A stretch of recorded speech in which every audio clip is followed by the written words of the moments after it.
fix your writing, huh? Yeah, that's cute. That must mean that it's that time in the conference, yeah, just about that time when some fancy pants editor gets up in front of a room full of people she has never met before, never read your writing, and tells them that there's something wrong with your writing. Your writing is broken. Your writing is bad, and it needs to be fixed. Why? Why? Could we go back to the front, please? Thank you. Your writing needs to be fixed. Well, that sounds like the opposite of a good time to me. So let's talk about something else. Let's talk about what you were doing this time last year. How many of you were at Inbound last year? Yeah? Come on. Come on! Thank you. And how many, just out of curiosity, how many of you are at Inbound this year? Awesome. So last year, what happened was a bunch of us got together, and we agreed on 3 basic principles. 1, that writing is super important in today's world. 2, that we all wanted to become better writers. And 3, that there was a fairly simple practice that we could adopt to become those better writers. And that involved establishing a practice of sitting down and writing just a little bit every day, even if it's crap. It was a lot of fun. We shared a lot of laughs. It was a very special episode of Inbound 13.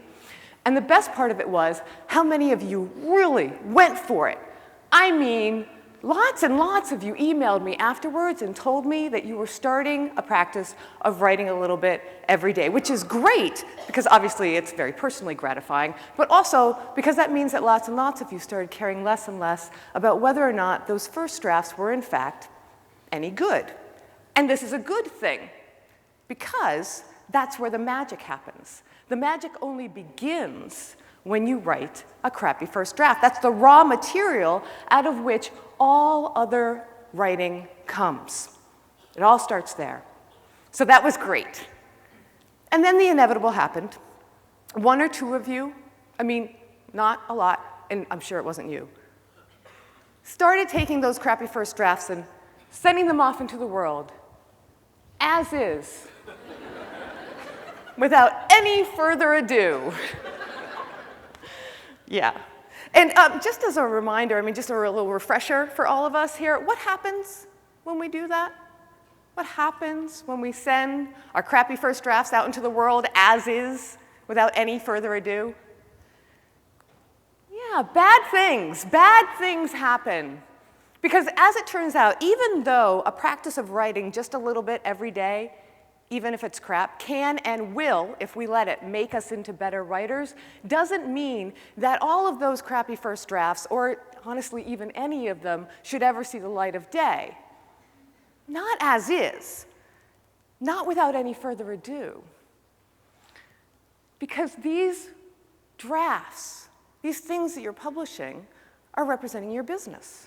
Right? They're representing your brand. At the very least, they're representing yourself. Right? They've got your name on it, and you deserve better. So now things have escalated, right? Last year, we were just a plucky band of outsiders hoping to become better writers. And now it sounds suspiciously like somebody thinks we need to become editors. Well, I'm here to tell you that that is not what I am here to tell you. Because as a matter of fact, this kind of thinking is a trap. Let me explain. When we think about an editor, what most of us are thinking about is that friend that we all have. That friend, you know, the one who's always posting the passive-aggressive little grammar police nonsense on Facebook? I'm going to go out on a limb and guess that some of you are that friend. Yeah.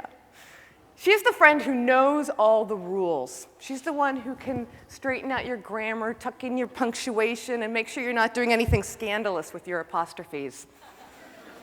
People, I have seen what you are doing with your apostrophes. Stop it. And the mistake that most of us make, even though the work that this editor does is vitally important to the cause, and it is, the mistake that most of us make is that we invite this editor into our world too soon. We invite her into the cherished, private, even tender world of our lousy first draft, and we hand her our babies when they are still newborn. And she does what she is professionally trained and, in fact, naturally inclined to do, and she tells us what is wrong with them. She tells us where our writing is broken, where our writing is bad, and in excruciating detail, how we need to fix it. And since we as writers are very strong, solid, tender little flowers, we take this criticism extremely well. It doesn't go well, because actually there is nothing more deadly to the practice of writing a little bit every day than inviting the editor into that world too soon. The fact of the matter is there is a missing middle step between the crappy first draft, missing middle step right here, and the editor. And it's that missing middle step that I want to talk to you about today. Let me ask you a question. What's the greatest invention of the last 2,000 years? Nice. Not the printing press. I'm going to go out on a limb and say that it's the screw. Anyone? Archimedes, good old Archie from Syracuse, invented this giant screw 2,000 years ago. It was originally invented to transport large amounts of water from the lowlands up to higher elevations. Really great breakthrough. Turned out, of course, to be useful in all sorts of other inventions and applications, including, yes, eventually the printing press. So if you said that, you're very clever. Now, hush.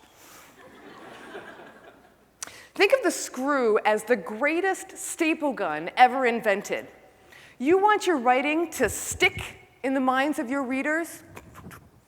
You need to find the screw in your writing. Right, that came out wrong. What I'm really talking about here, obviously, is really just learning how to revise our writing, right? But revise is such a friendly, misleading, innocuous kind of word that I really don't think that it gets to the heart of what it is we're talking about here. Ask any writer how they feel about the process of revision, and they'll describe something to you on par with rubbing broken glass into your eyeballs for days. Quite honestly, feels a whole lot more like getting screwed.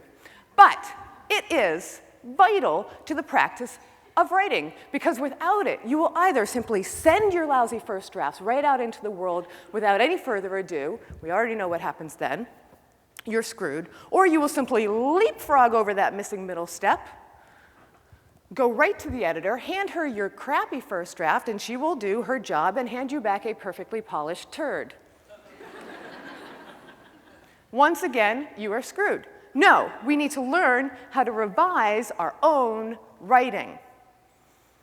We need to go back and find the screw, the fastener, the thing with leverage. We need to go back to our lousy first draft before we call in the editor, dig through it until we find the good idea that's buried inside every lousy first draft. I call it the screw. Why? Because it's the thing with the point.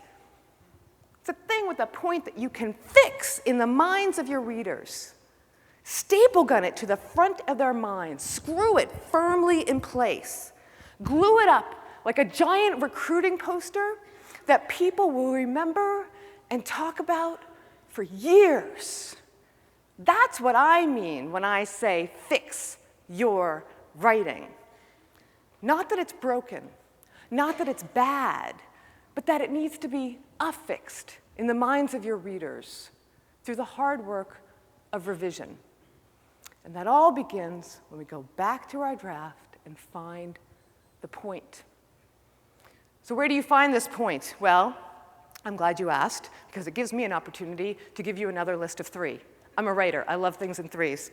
I usually find the point in my lousy first drafts and in the ones that are given to me for revision and editing in one of 3 different places. The first place is in the place that I call the change. When we're writing our lousy first drafts, we often begin in one place and think we're going to end up in another.